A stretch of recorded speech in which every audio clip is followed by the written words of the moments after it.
Ustedes lo conocen, se llama AL. Yeah. Colombia, mi gente, ¿cómo está todo el mundo? Bogotá. Yo vengo de Nueva York, Brooklyn, padres de Cali, y de momento estoy haciendo este hip hop en mi corazón, you know what I'm saying? Está conmigo. You wanna hear some bars? Let me give you some bars, baby. Maras, eso se llama Maras. Right down here. And the Bronx, you know what I'm saying?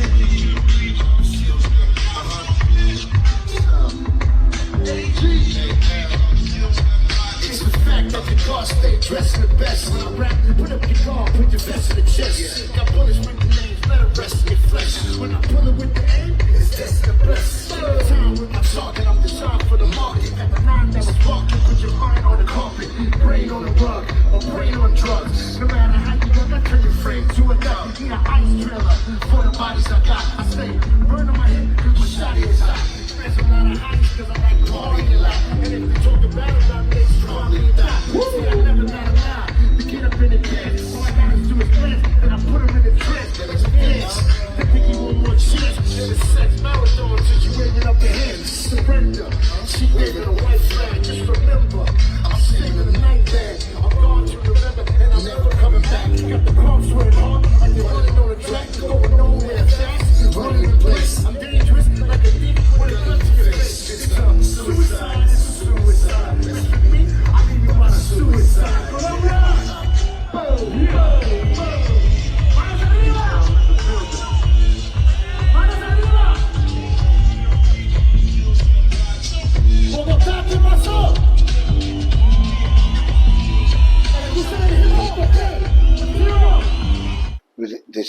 The standards of talent has lowered so much.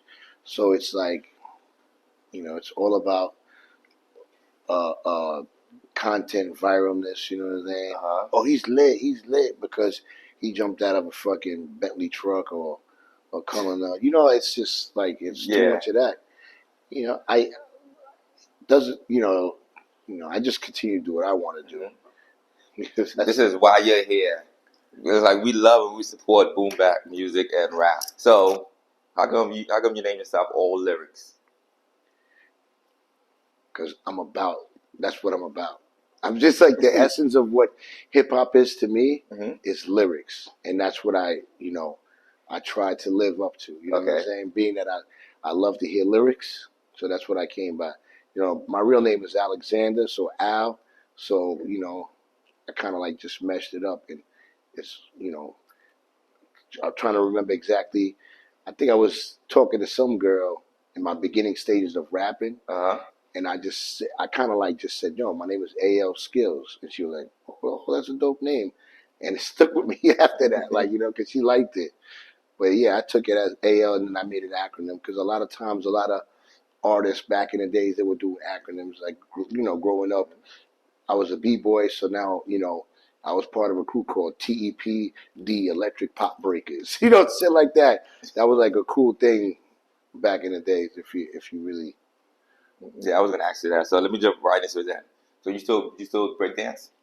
Do I still break dance? I will do it if I have the feeling. I'll dance. I'm not ashamed of dancing because that's how I started. Music is an expression, and I guess the answer to listening to music is to dance, to let yourself loose. And as a kid, I was 5 years old, just dancing to Michael Jackson and Saturday Night Fever and like all that disco music was like I was attracted to it, And I remember my father, he was a record collector, and he had all records but mostly salsa stuff, and then he had some of Michael Jackson, OJ's, a few records that were American. And my uncle also, he was kind of a DJ in Colombia, and he sent me records from there. I remember as a gift. And man, I'm talking about, I'm 7 years old, going to my cousin's house and remembering to grab the record so I could play it, so I could dance. Nice. And you had the turntables. Yeah, of course. We had turntables and all that. And he was scratching the records just like a regular turntable. Regular turntables. Okay. It was no. My father was not a DJ like that. He was just collecting records and playing them at that time. Oh, you're a vinyl collector. Yes. Okay. Yes. Cool. So you was so you're from Brooklyn. Brooklyn. Yes. Originally. Ah. Born in Flatbush. Flatbush. Yes. Yes. Not a new Flatbush, like the old Flatbush. East 17 Beverly Road. And then we moved to a different neighborhood that was it's like one extreme to another extreme. Bensonhurst. Oh, Bensonhurst, yeah. Predominantly Italian neighborhood. I was raised in that. And it was not easy because you're a Latin, and there was a lot of racism in those times, man. Mm-hmm. So on my block, the only thing that saved me, that my father was like, he was no joke. So he was a super of the building, and then, he didn't take no shit. Like, he was serious about it. So a lot of people respected my father, gangster, and they was like, oh, that's his son, so they ain't gonna, Yeah. And I ended up like getting into fights with them, and then we ended up getting along and becoming friends, But like once I got into high school, I ventured off, and I was just like going to like where my, Latinos and African Americans that were like into the same stuff that I'm doing. Even though the Italians also like hip hop too, there's a lot of them that loved it too. But I was just mixing with that, and then once I got my car, I was out. It was all about me going out to nightclubs and stuff like that. Oh man, that brought a flashback around the area, Bensonhurst, because I think right now Bensonhurst is like more Chinese than Italian. Yeah, it's Asian. It's like European, but the Italians kind of really like they left. They all moved out to Jersey, Long Island, Staten Island. Call it Staten Italy. But yeah, it's a lot of Asians over there. They took over a lot of property. The realty is crazy. Yeah. Okay, so I remember I was watching your video, Selling to Get Fly. Times change so much in this rhyme game. I find strange, everybody wanna sign lames. Nothing is real, we're stuck in the matrix. That's how I feel, I'm tired of this fake shit. Need to go back to the basics. Where I used to wear the Guess jeans with the Asics. So face it, the hard to erase it. It's tasteless, like your own kind being racist. It amazes, like the sight of a spaceship. I'm wasted like a celebrity on page 6. 100 G's just to get fly. Private P's just to get high. Blow a whole P just to get by. Now you see it big B's when I went by. And on the line you said, I'm tired of the fake shit. Need to go back to the basic. Where you used to wear Guess jeans with the basics. The Asics with the Asics. Yeah, with Asics, yeah. Now that lyric, how come you put that in your rhyme? Well, so the rhyme itself, I'm expressing myself at that point of what's the state of music right now. You know what I'm saying? So I just wanted to let you know, like, man, I'm tired of this fake shit. It is in line. So back when you was wearing Guess jeans and the Asics was kind of like the best time for music. You're talking in the '90s. That fashion statement. So that's why I said that, man, because. We're 2025, and you could put Raekwon's album now, and to me, it's still banging. I don't. Yeah. As far as any like, and it's weird because you say that because my boy Ricky Batts is on that track.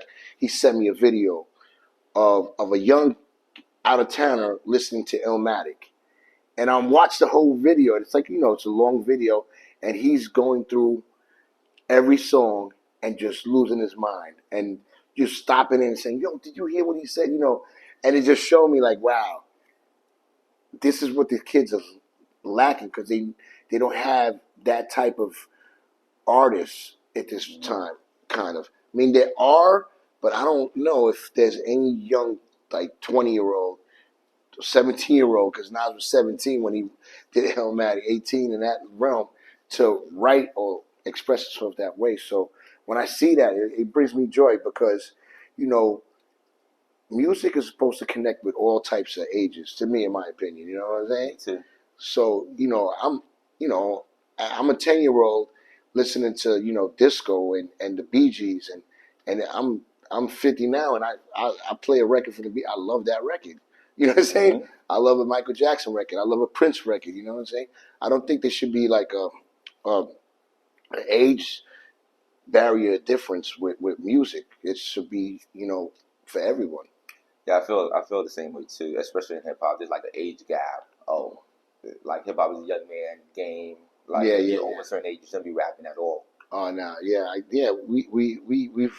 We've gotten that, I guess, Mm-hmm. a lot, but the numbers don't lie. Like you look at what happened with Wu Tang and Nas, they went and did a tour and sold out every show. Mm-hmm. You know what I'm saying? Where there's like very young artists, they're not doing that. They're not selling out arenas like that. It's not. It's not happening. So, in that perspective, don't give up. If you're at a certain age, I mean, you want to do what you want to do and what you love to do, and if you're good at it, you can make money. It could bring you some money. You know what I'm saying? You could have a career because all of them are. You know what I'm saying? Yeah. They're all. You know, in this world, like you also got to be financially smart. If you're a certain artist and you got to take your money, invest it, do what Nas did. He did this. Jay, these guys, they put themselves in a room to make more money, and Mm-hmm.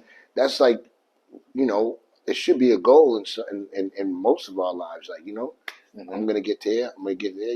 Set up goals and grow. Yeah, I agree. So what's the most impactful era in hip hop to you? Man, it's I love the '80s.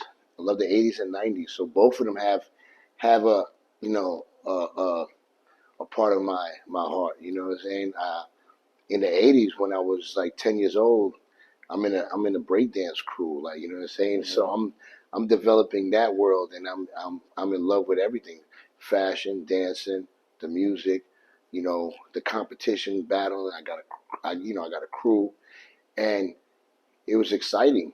You know what I'm saying? Mm-hmm. To be able to be like, yo, the technology has changed a lot so much that you could get anything on the finger of the hand. Then it was almost like you were like, oh shit, I gotta wait till Friday.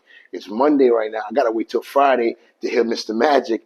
Or, realize certain things. It wasn't so easy accessible, and when it's not so accessible, it becomes special to people. So I would say '80s for the dancing, beginning in the '90s, it was more about the growth of lyricism, and that's what I fell in love with.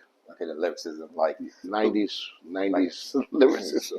like who would you listen to? Like groups, artists. Rakim, he really, he set the bar. So you had the Mount Rushmore that they always say. So it's I would mention Rakim, Coogee Rap, Big Daddy Kane, KRS-One, and then Slick Rick, and then LL. LL was like a super big influence in what I love and what he did, because he was kind of the first male rapper to bring in the women, like doing songs for them and making it cool to be able to talk to girls and everything, because I like girls. So he's that being said, he definitely he always has to get mentioned, especially after he dropped the album like last year. Yeah. And I was like, yo, my man still got it. He doesn't sound dated. That song Passion is one of my favorite. I must have played that shit a million times. That album is hot. Because everyone you mentioned on your Mount Rushmore released album so far. I think that's for Coogee Rap. I think he's working on an album right now.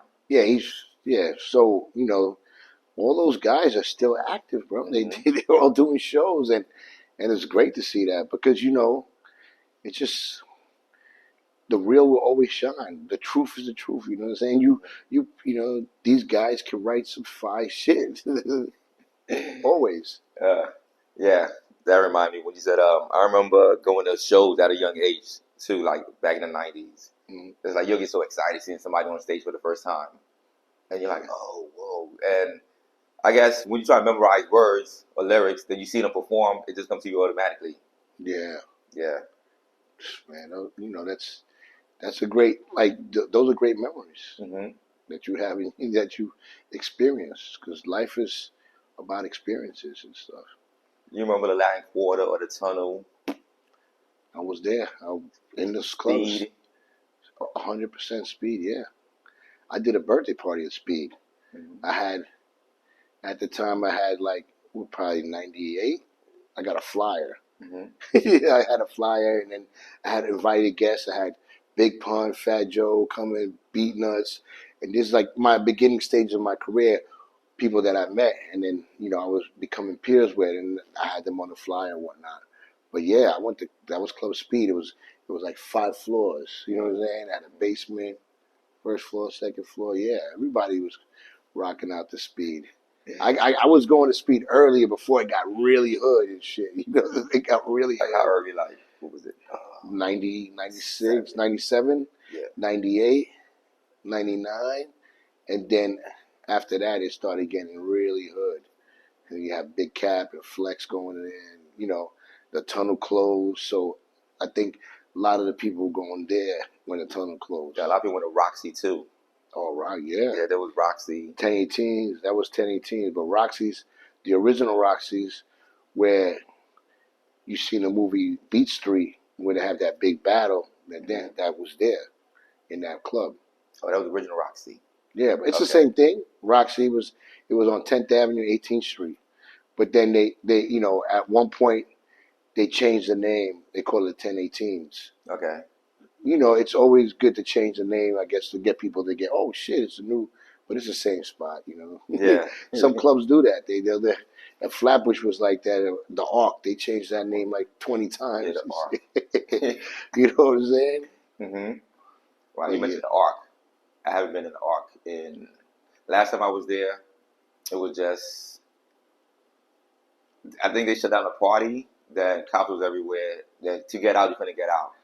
Bro, the Arc, shout out to all the Brooklyns that gone to the Arc, and especially like Latinos, there wasn't that many. I'm one of them. That was, I'm going to all, African American clubs, black clubs, and there's a sprinkle of Latins, but I'm there because I love it. I love hip hop. I'm not that guy listening. House music was dope too. We got into that phase, but nah, man, I'm over here. I give house its props because there was a moment where you had Jungle Brothers. They had a girl at house. It was a time going out partying that was, and it's still moving. House music is still big and stuff. Yeah, it's still big. Yeah, but hip hop, man, ain't nothing like it for me. Because I was going through your IG and you have all these pictures with celebrities, like people you connect along the way. So how did you hook up with a great Big Pun? Oh, so Pun, I met Pun at the New Music Seminar. I think it was at 34th Street, the Peninsula Hotel. I guess yeah, that's where they have a theater in there, performance spot, and I was with the Beatnuts, and at the time they had a song called Off the Books, and I already heard Pun maybe a year prior, and I was like, oh, this dude is nice. And then that song came out, and I was just, so I had linked up with Juju and Psycho Les, and I started hanging out with them, and then I was getting invited to spots, and then I met Pun there, and he didn't like, you meet him, he didn't know who I was at all. Then the second time I met him, he knew who I was because I was on the Source. I was mentioning Einstein Hype in the Source, and then it became different. We sat down. It was a show, Lincoln Center, Busta Rhymes, Beatnuts, Big Pun, and it was a big deal. I jumped in a limousine. I'm already getting I'm getting known and stuff. I'm with the Beatnuts, and I walk into a room and Pun is sitting down, and everybody said Cuban Link, all of them, and he's like, yo, everybody's coming up to me like you know, like congratulating me. You know, sit down, let's rap. And next thing you know, I'm in a cipher with Pun, and we going back and forth, kind of like, you know, a friendly battle and stuff. He's trying to show off his rhymes. That's one thing about Pun. He's just like he's a rapper's rapper. Like even after like when he went platinum and you know he was successful, I was around him. I would go to shows with Beatnuts because you know, they were, you know, I was working on my stuff with them and everything, and I'd be around him, and he was always like, "Yo, ready to rap, like battle, let's go. What's up? What you got?" You know what I'm saying? And it always kept me like saying, "Yeah, this is the way I want to be. I don't care about all that glamour life, or you know, you get successful and you be like, nah, I don't want. No, he's on the corner, he hanging out, he coming out of his car, out of a limo, or whatever, and he's like, yo, who got a rhyme? Let's battle. Like he's ready." Loved it. I love that. Man, that sounds like fun. Oh man, great. And how was he in the studio? The same way too? Yeah, no, but you know, if you notice, like how big he was a jokester. Pun was a jokester. Just people, you know what I'm saying? Like that character of being a tough guy and hard. You know, there's a lot of Brooklyn dudes that were jokesters, but they get it popping. You know what I'm saying? That's how Pun was. He was just like that. He was. It was always about jokes and having fun and talking shit and doing pranks. You know what I'm saying? It was never a dull moment around him. You know what I'm saying? Like I opened up for him in Connecticut, and shout to Ruby Red, rest in peace to Ruby Red. He was like a friend of mine, and he was doing shows. Like he was starting, you know, like young promoter shit. And he had people in Connecticut. He's like, yo, I'm a book Pun early before Pun, you know, really went in. He had like 1 or 2 songs, and he's like, yo, I'm gonna put you on the bill. Next thing you know, I got a flyer. It was like February something. I'm going up to Connecticut. I'm with Camilo, my boy Absolute, and I'm in a limousine with Pun.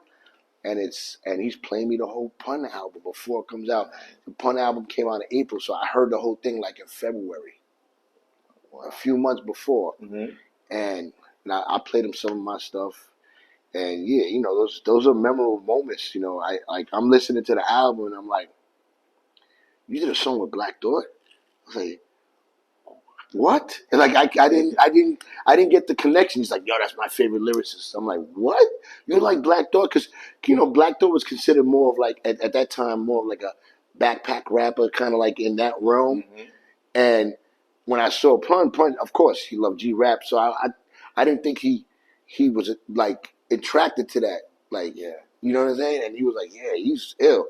And they did a song called Super Lyrical, and I was just blown away. I was just like, wow, you did it. You know what I'm saying? Like, I love to get surprised. I love, you know, something different. And I was like, oh, I didn't see how he was gonna do a record with him, and they did it, and it's such a crazy record.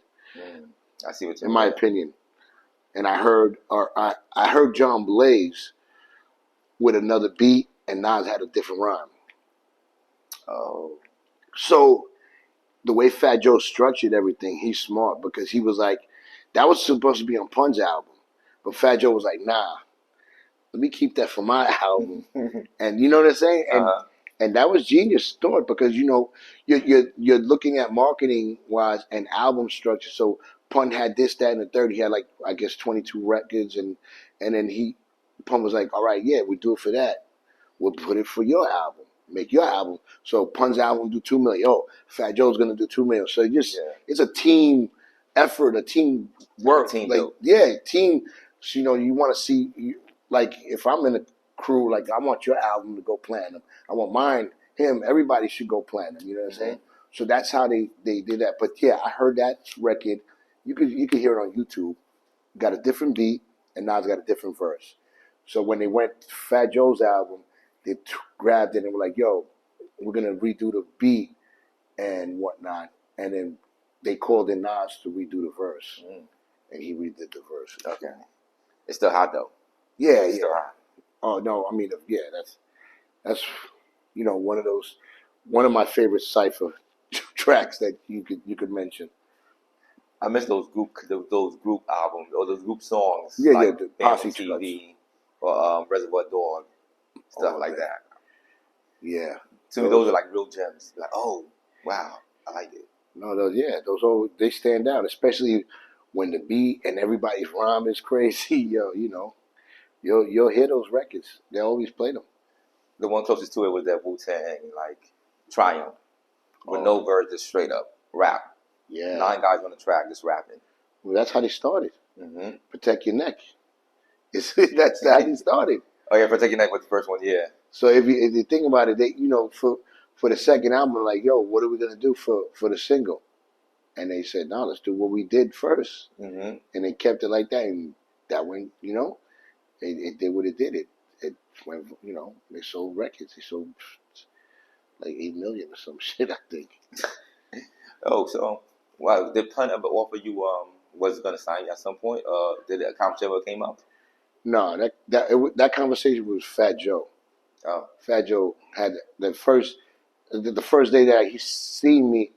He had met me a couple of times, but when I got that unsigned hype, he had pulled me to the side. He said, "Yo, I don't want to step on Juju's feet, but you got a demo. Let me get the demo. I mean, you know what I'm saying? Mm-hmm. He had take my number." He was like really adamant about it and shit. And I gave him I gave him I remember giving him back then, demos of tapes and shit. It wasn't even on CDs yet. Like the cassette. It's a cassette deck, and I gave him a tape. But you know, they had a full house, so they had like already like 6 rappers that they were putting out. They had Cuban Link, Triple Seis, Prospect, Armageddon. Yeah. So they had a big roster. Then they did the Terror Squad album, but that I had that conversation. But then probably 2 years later, I had signed with Willie Esco, so I had to deal with him. Yeah, I was gonna ask you that. Yeah, yeah, that would have been nice. The whole Terror Squad, you would have been like the 6th man in, or the 5th man in.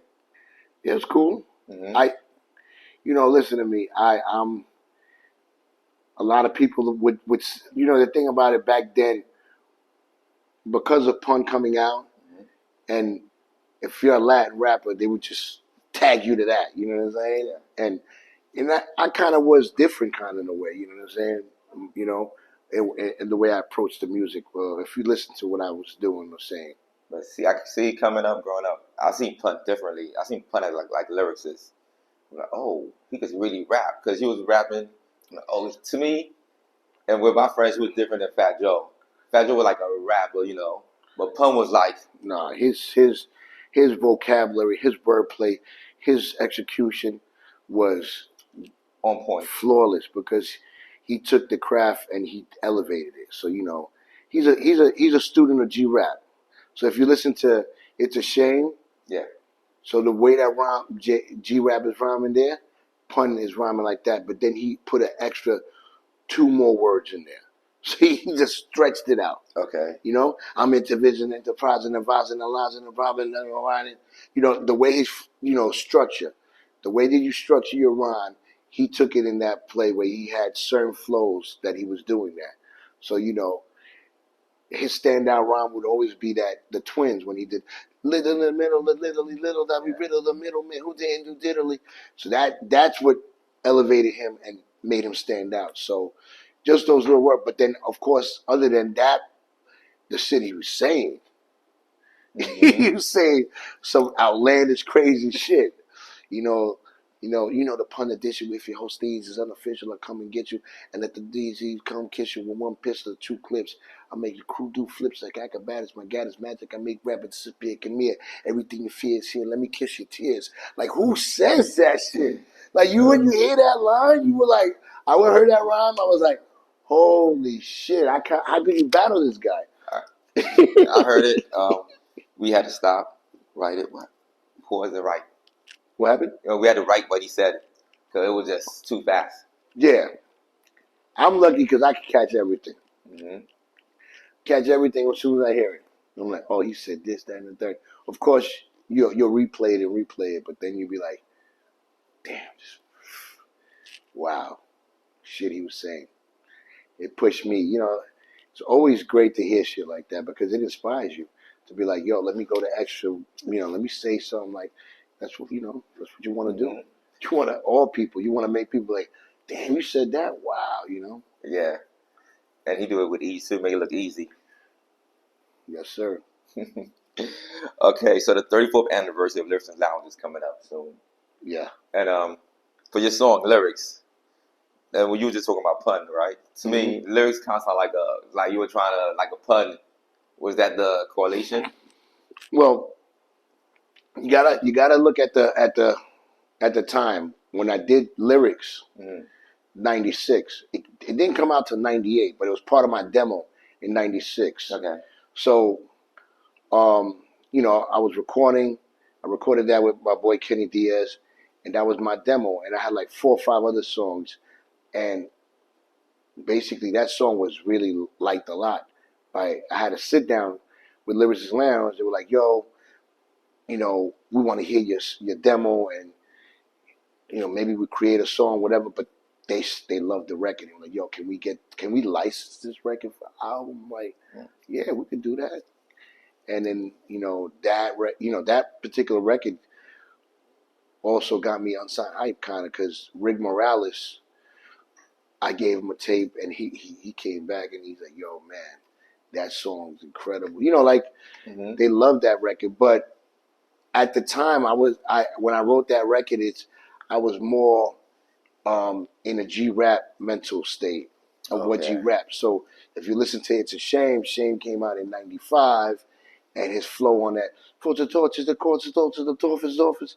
So when I did lyrics, I wanted to do as much of as a rapid flow that I can, and then begin again and keep it going, So if you listen to Chaining My People to My Needles, lyrics, I need you, I breathe you, to see you, psychics, I came to read you, hip hop, I love you, and I need you, rhythmatic, automatic, fanatic, bringing the static, rapidly, panic, frantic, while relax on hammer style. So it's kind of like him, but it's kind of a little bit different the way I did that. Yeah. If you really break it down, but it's basically just trying to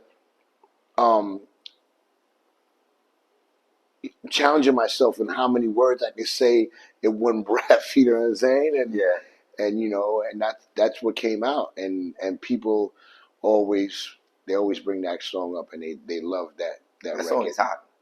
Appreciate it. To this day, it's still hot. Thank you. When he was playing it, I'm like, it still sounds hot. It doesn't sound dated. It still sounds fresh. Yeah, man. I mean, I did a video. I shot a video for it. So I did it because of the anniversary, and I said, it was lingering in my head for years. Like, should I do a video for this? Like, my man Words was like, you should do a video. Like so many people telling me that, like, yo, you should do a video, and I was like, I don't know. And then I remember seeing Nice and Smooth. I don't know if you know it's Nice and Smooth, right? Smooth, yeah. So they had one of my favorite records, No Delay, and they did that in '88. That song came out in '88, and they shot a video probably in 2012. Like, you know what I'm saying? Yeah. So they did they took the record and were like, yo, let's do a video for this record. It's so hot. And then, hey, yo, kick it with your rounds like a 14 teller. And I was like, oh, shit, they got a video for this, There's a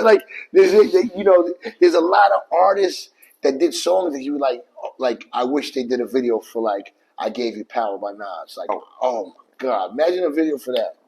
Or a video for Rewind. Like, like, in my perfect world, like, within 2 years, I'm gonna approach Nas and be like, yo, I'm gonna shoot this video for you. That's how bad I wanted to see that. You know what I'm saying? Okay. That's a good bet, right? I'm gonna go. But so when I shot the video, and the way I shot it, I was like, yo, I want it to be like this. One idea for the video, I wanted to do like an AI, and maybe have a young face of my face on somebody else's. I was gonna do that. I like that concept. Yeah, but I didn't have enough time to do it, and the technology, it would have cost a lot more money but I think I did a good job. I dropped it like 2 days ago, and it's going crazy right now. Basically, revived the song. 100%. I mean, I got like 12,000 views on IG, and like so many. Like right now, I dropped maybe two like versions of the video, not the full video. I'm just trying to get the traction to YouTube and stuff. But it's weird that I just did that, and the algorithms just go crazy, and it just like I got like 100 followers just off of that video. You know what I'm saying? Nice. So it's I've been trying to crack that code, but it's iffy. Let me know when you do. Let me know. It's a constant posting and getting your YouTube. That's what I need to work on, my YouTube. And there's 100 things that you got to do. TikTok, you got to YouTube. You know what I'm saying? All of those stuff. It's a lot. And then manage your own life. You have a job and whatnot. So it's just like Do you miss the old days? You guys just sign a label where they take care of all the work for you, but get a big percentage of your revenue? I'm not mad at what's going on now as far as you being an independent artist, and you can see artists like Carmega. Shout out to Carmega. Like he don't need no label. He does everything himself. Mm-hmm. You know what I'm saying? Like I've been known about this. It's just the best part about it now is that you have total control. You have your fan base. You own your publishing. Bro, what else do? You got to get on there and make good music and show it. You know what I'm saying? And hopefully that your fans respond to it. Mm-hmm. And I see it. I just dropped this Lyrics I Need You, and everybody's going crazy. Oh my God, my favorite record, whatever. So if I can continue to put out music just like that, and they're gonna buy it. Yeah, just build on the momentum. It's all about fan base, bro. Mm-hmm. And it's on the individual. Like, oh, what do you want? I want to make this amount of money. Well, you're gonna have to. It's just. Yeah. I learned as far as my age, you have to be happy with what you have right now in order to be a happy person.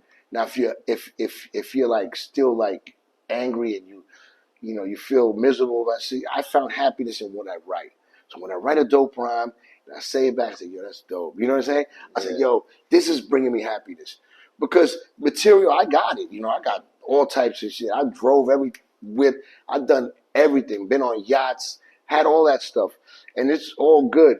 But in the long run, if you don't have a passion for something, and I have a passion for this is what brings me joy. Mm-hmm. Just being able to write a rhyme, and if I could get 2-3 people be like, yo, that's dope. And performing, perform when I perform, I get on, and people come up to me after that. That is like the best part of what I like to do. I'm glad you said that because I seen the footage where Sean Price was performing to you. Listen, I wanted the best, whoever is better. I'm better $150. They can't fuck with me. The loud sniper, the crowd hyper, the tall can spam in your fam ham, the damn now cipher. I said, give Sean love, give Sean drugs, defying us. Throughout the whole audience. Yeah, that's my guy, man. God bless. You seen that? I'm trying to remember. So, if I'm correct, I was with my boy Michael K. Williams. Yeah. And we were both there. And it's funny because there's another take where he stops the music like, yo, shout out to my man AL, one of the illest MCs in the game, blah, blah, blah. And I was like, and I was like, wow. He's always, me and him, well, how I met Sean Price, I met him through this guy, DJ Rob Lowe. And Rob Lowe was a DJ from Brooklyn. So he's like Ron G, Envy. He's a dope DJ that's doing parties like Camilo and all that. And he used to do, like, at that time, the mixtape shit was like really important. So he's like, yo, I met him because I won a rap battle in Manhattan, the city, and he was a DJ. So Rob knew me from going out clubbing and dancing, but this time I started changing, going into MCing, and I was at this battle, and it was a funny battle because I always remember these friggin' fake contests that I was be like, yo, you're not here. So it says like first price record deal, second price $100, and then third price studio time. And then the promoter was a he was a bozo kind of. So I was like, record deal, all right, whatever. Mm-hmm. Let me get on this shit. Let me show him what it is. And I won the contest. You know what I'm saying? Yeah. I won. And then Rob took it like, he was like, oh shit, you're nice. And he was like, yo, So I started making noise. He was like, yo, I want you to do this. I want you to do an intro. So he did an intro, and the intro was this girl named Monica. Um, she was an R&B artist that was signed to Ola Records, which was Jelly Bean Benitez's label. They wanted to sign Pun. Before Loud, like there was a bidding war. Okay, I didn't know that. Yeah, so Ola was a house of Latin artists, Ola Records. Oh. I was going up to the office trying to get a deal too. Back then, at that time. So she was an artist that was on there. She was R&B. She was, I think, Puerto Rican, and then Sean Price. So I went to meet him in Bushwick, the studio. Sean Price is writing his rhyme. I'm with my boy Icon, which was another Puerto Rican MC that was nasty, straight paper, if you want to look at it. So, and we was at the studio, and then at that time, I think there was about like 8 MCs in there, and we just rhyming. I got my rhyme already written, and we just going in. And it's like, as the cipher would go, the more it would go, the less they would rap. And it ended up just being me and my boy rapping, and nobody else. They ran out of rhymes, and then Sean was there to see the whole thing, just laughing. And then we did the thing, and the mixtape came out, and, it was getting love. And then me and him, ever since then, and that was back in like 97, 98 and whatnot. And I've seen him grow, like, and turn from, Ruck to Sean Price, the MC, and he did his own thing, and he really popped. And then, yeah, very special dude. In my opinion, the way he penned his rhymes, he started going there. You know what I'm saying? Yeah. Because he just, and you know what it is? The best part about him, he would say some wild shit, but his thing was making words rhyme no matter what, and making them sound good. So he'll be like, I'm amped, head, so I'm gonna hit you with the lamb bread. Some shit, lamb, like the way I want to try to explain it is that he was always doing a perfect rhyme in my mind at the ending. Like, I come from the Lord Finesse world, like, you know what I'm saying? So, if I say, I'm gonna hit you with the speaker, let it blow, then the sneaker want to flow. So I want to make sure every word rhymes perfect in a way. That's where I come from. So he was in that realm of writing like that. Yeah, I know his anniversary is coming up of his passing. Yeah. Yeah, man. Sad, bro. Yeah. So what was going through your mind when he was rapping to you on in that club? Oh man, I was like, yo, you crazy, bro. Yeah, I got a story. You want to hear a story? Yeah. So, okay, shout to EOW, right? That was a crew. They still active. You heard of End of the Week, right? Yeah, with Mental Supreme. Yeah, and it was, and then Sun Tzu and Vice, God bless, rest in peace, and they had asked me to perform for Father's Day in the Seaport. Okay. And this was like 2000 and before he passed. It was like 2013. I don't know what exact year it was. So I go there and Sean performed, and then I go there to perform. So I'm about to rock out. I see him. I say, "What's up?" We took a picture. Everything's going. So I get into rhyme. I start doing my set, and then this clouds coming out and everything. It's an outside event. Oh my God! By the time I did maybe 8 minutes of my set. It came down. It came crazy rain, like a hurricane. So I had to stop rapping. I ran under the tent, and now everybody's under these tents, and it's raining, and it rained for like maybe 15, 20 minutes. I think we stopped. I don't remember if I finished the show or whatnot, but I remember that. And so the next time I see him, he's like this. He sees me somewhere, some event. He's like this. Yo, you gonna rap? And I'm like, nah, I'm not. Because I don't want it to start storming and go crazy. I'm like, you motherfucker. Yo, that's the type of jokester he was. Just like Pun, just like how Big was. That Sean was the ultimate jokester. I love that dude, man. God bless. That's a good one. Right? That's funny, right? Well, hold on. So yeah, Mike. So how did you know Michael? Michael K. Will. Yeah, Michael K. So I met him through a mutual friend that was a dancer, because Michael's a dancer. He came out. he came in the game as a dancer. So if you look at footage of Crystal Waters, he's dancing in the video. Okay. So when Mike was in the streets, and unfortunately he caught this scar. He got cut in the face, but he was in the mix of that, he was modeling and dancing. He was in the arts, like really loved to dance and everything. And I guess he had a picture. He had a what you call it, a comp card or a headshot, and Tupac picked him to be in the movie Bullet, and that's how he got his start, like into the film world. But I met him through a mutual friend as a dancer, and he came to the studio, and we vibed, and then it was on after that.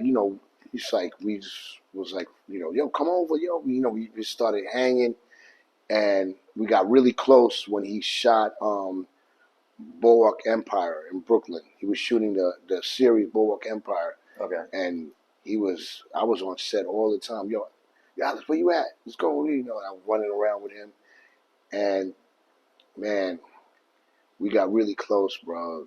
And tragic that, he passed away. Mike was, one of a kind.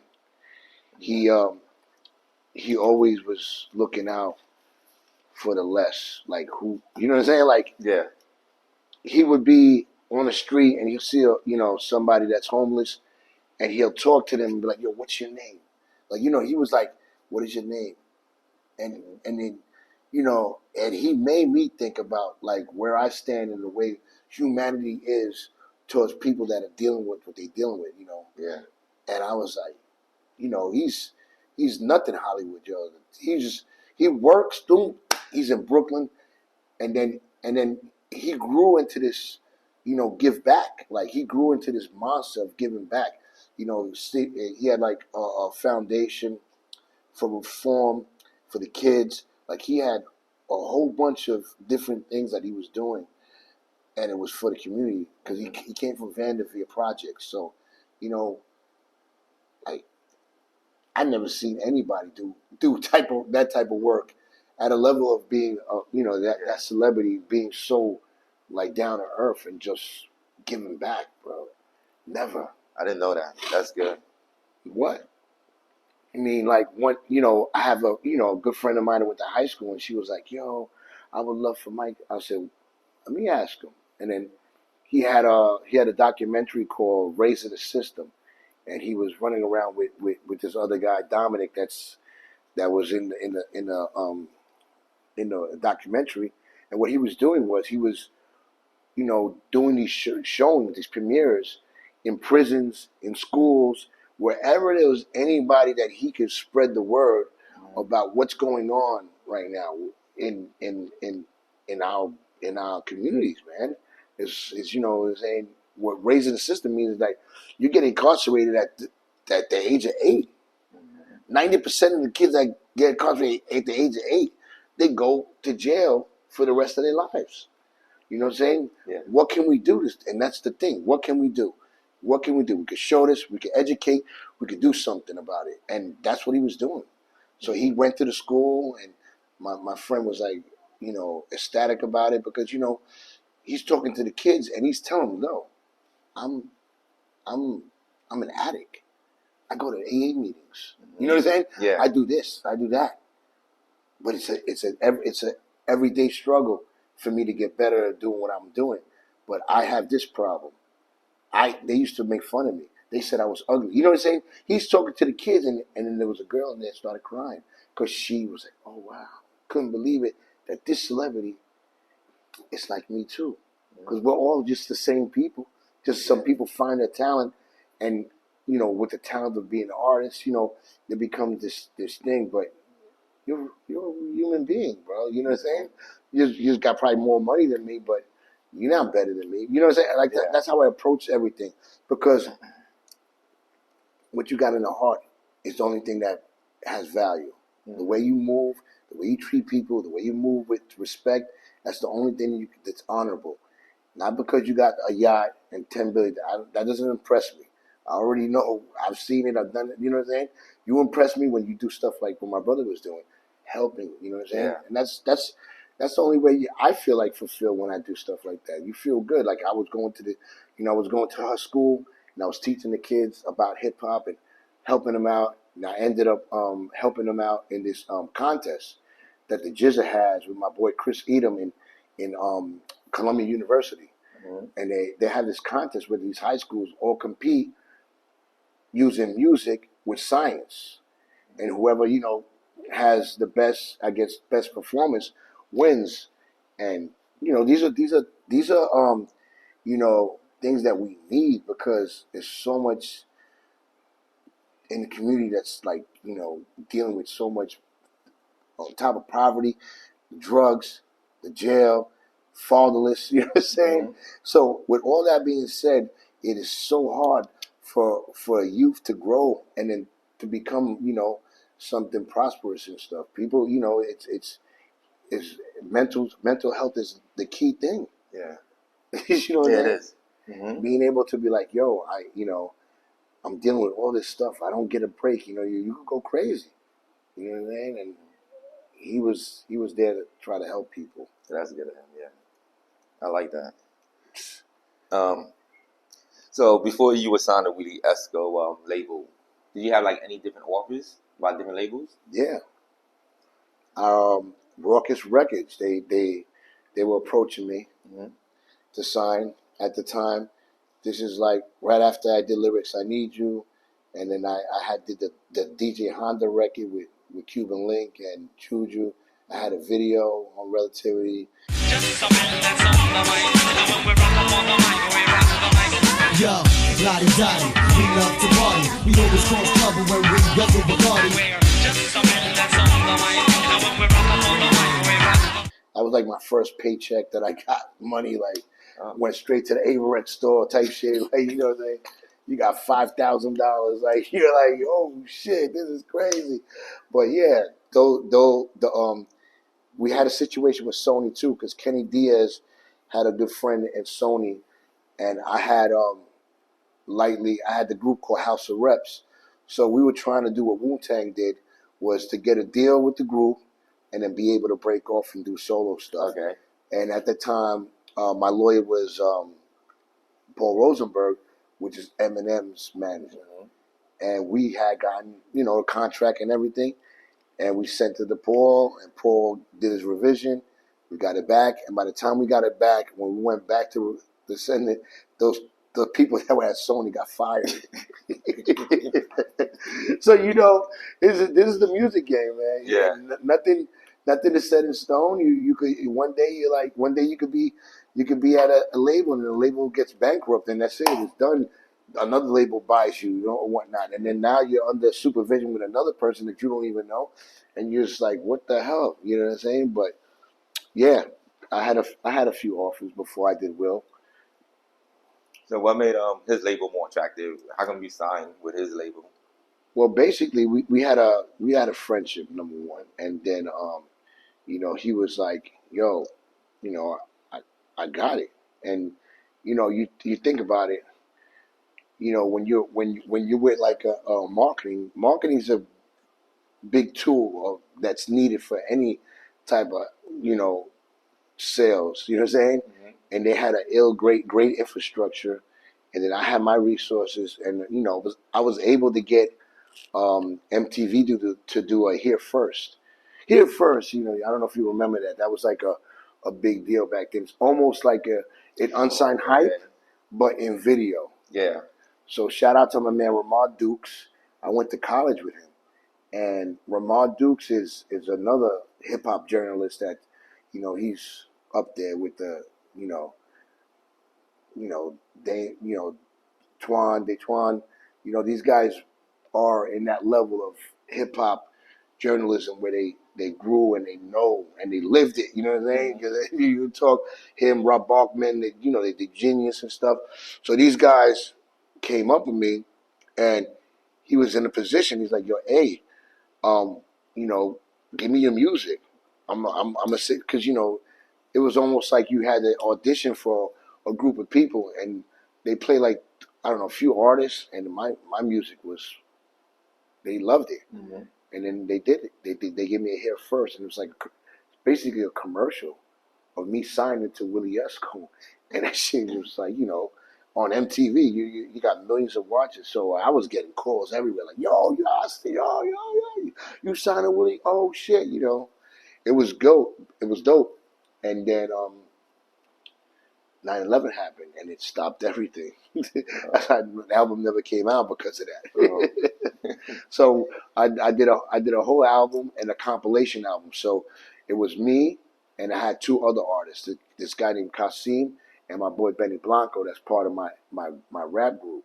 So we had a deal. We all got signed and everything and whatnot. And then in the process of me working and doing it, my album's done and everything.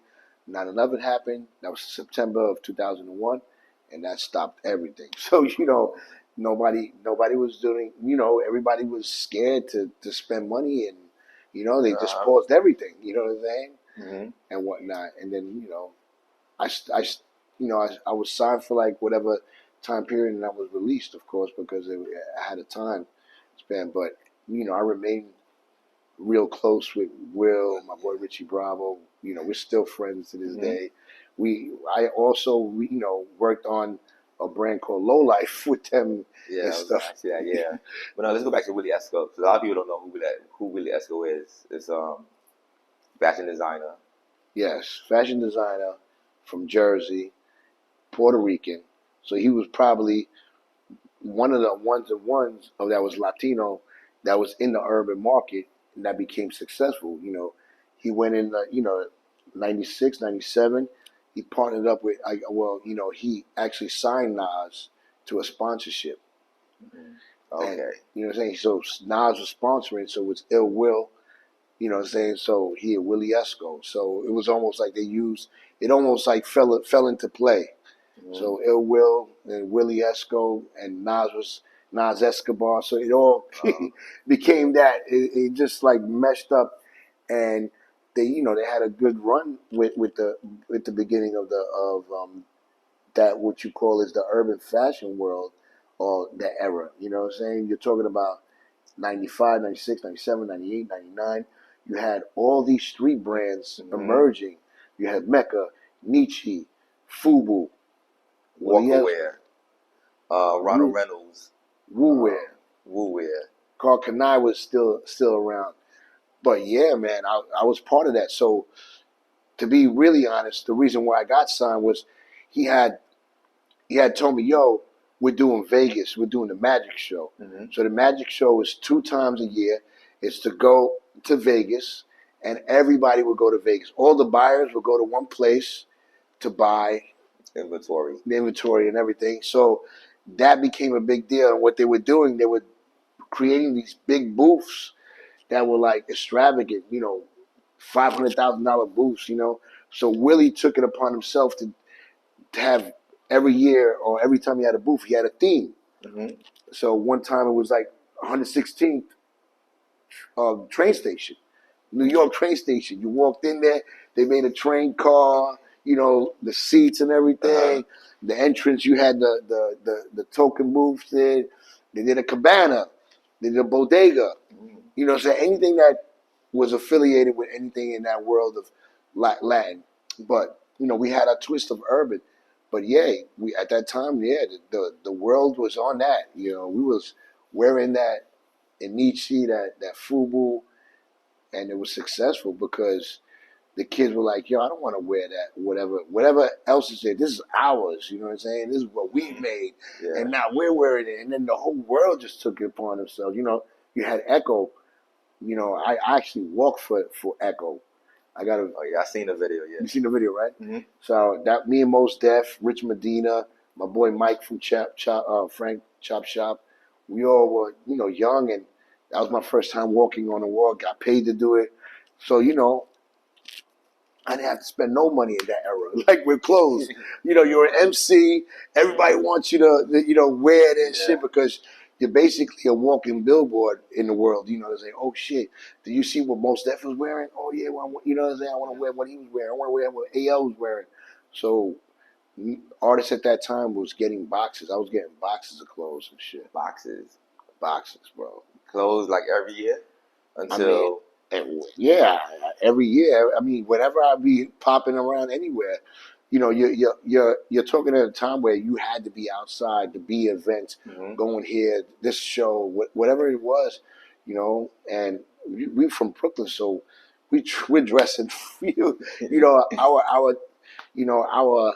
our DNA is to be fresh. So yeah, that was a great time, man. Yeah, 'cause I remember back then there was like a whole bunch of male clothes, but like only one female clothes I know of was like April Walker. April Walker, yeah. She was one. Trying to remember what other females, but yeah, she's definitely a queen in that world. She started early and did her thing. Yeah. And I think she's still active now. I've seen her. Yeah, she is. Put out some stuff. It's always, with fashion is a cycle. You know what I'm saying? So remember it was baggy at one time, and it went to tight. Now it's baggy back again. So it's just like wild how certain fashion trends go back and forth or whatnot. So what do you think happens to urban clothing line? Because like you mentioned back then, there was like a renaissance for urban wear. Now you don't really see urban wear as much anymore, or you really see that whole period. Well, 2001, 2002. Mind you, we're looking at we're coming from New York City, so now I guess in 2000 and 2001 it became jerseys. Everybody was wearing athletic shit, and Mitchell and Ness went and they springed out, and it's always going to be something with New York fashion because New York fashion, the word itself, New York, new. You gotta understand, we're always gonna be like, "Oh, what's the next shit? Oh yeah, we did that already. Let's do something." Like that's how I feel New York is. So you went there, and then Jay came out, and it's about button downs, and sophisticated button downs. So now everybody started doing the button downs and everything, and the hats to the side, and then it got really into like the high brand luxury. So then now you started seeing a lot of people wear Gucci, Louis Vuitton, and that trend kind of ran for a couple of long years, But in between that, you got Supreme, and then Supreme came, and they were streetwear, you know what I'm saying? So people were gravitating to that. And then probably in 2014, I don't know who was the first to do any collaborations, but the collaborations started to merge. And you got, Supreme with Louis Vuitton. And then you started seeing, Gucci with Balenciaga, and then Gucci with Adidas, and you know what I'm saying, all these things.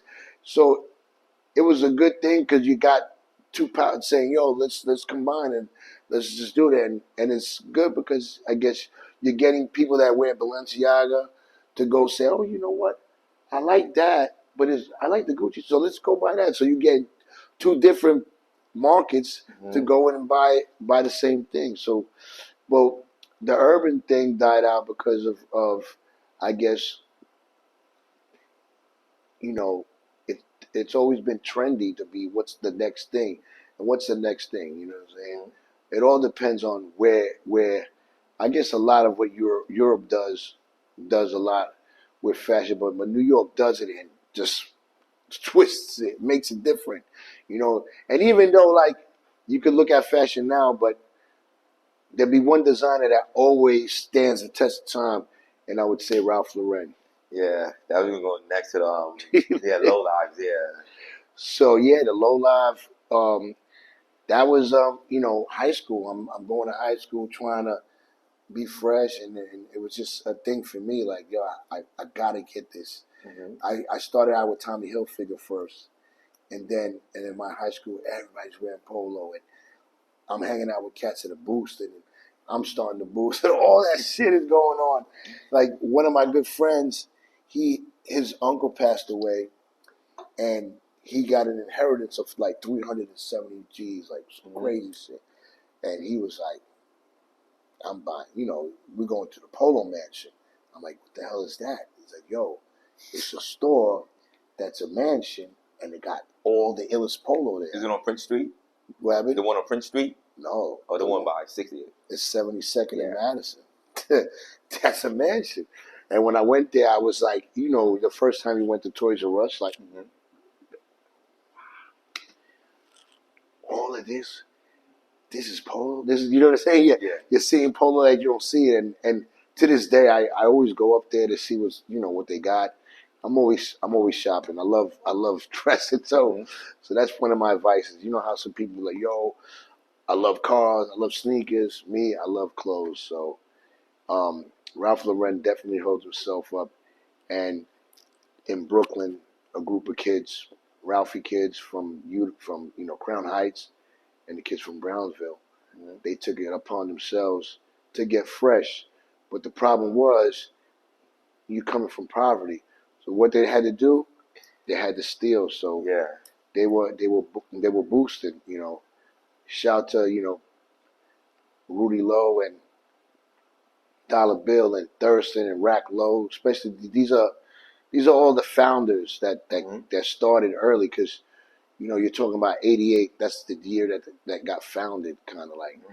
And you have Boost and Billy, and he's probably the first one to put out music, and he did it fly. He did it right. You know what I'm saying? Then after that, Rack Lowe and Thurston took the torch and made it go to a next level. These guys got they got a catalog of 100 albums and shit, and a lot of it, music is with the clothes. So their covers. They got the Polo, spit boxes. They invented the Polo gangster bear, the Polo teddy bear, which was done by Will Tell, which is it's a teddy bear that got guns and a trench coat and whatnot. But 88, 89, 90, 91, that just started a whole thing in Brooklyn. You had everybody wearing Polo.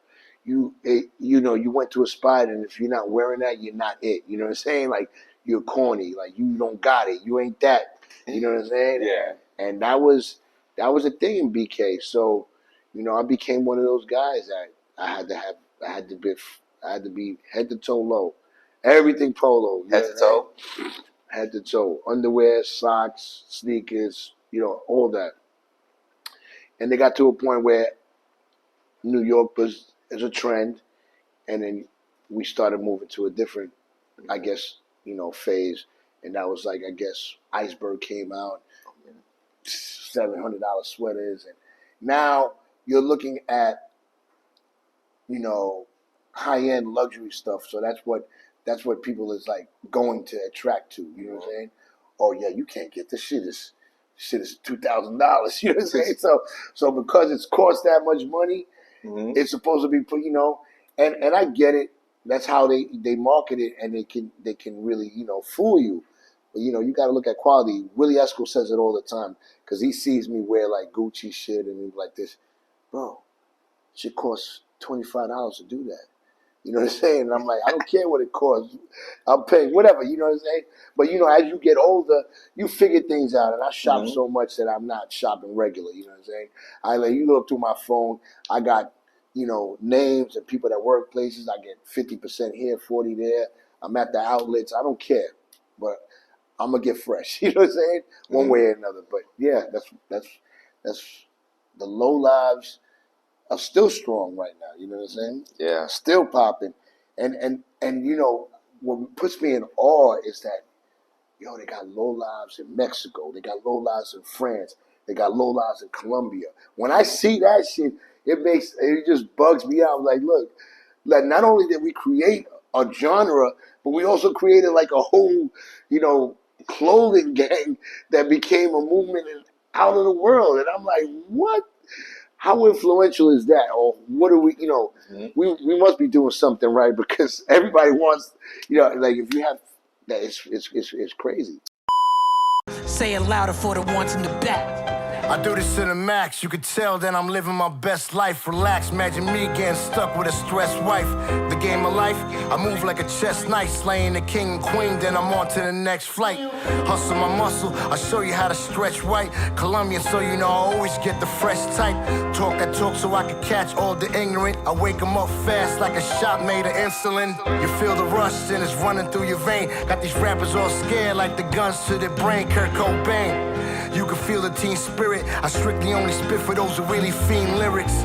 Bar for bar, I'm excellent, like an Audemars, perfect with the timing, so you know every bar's hard.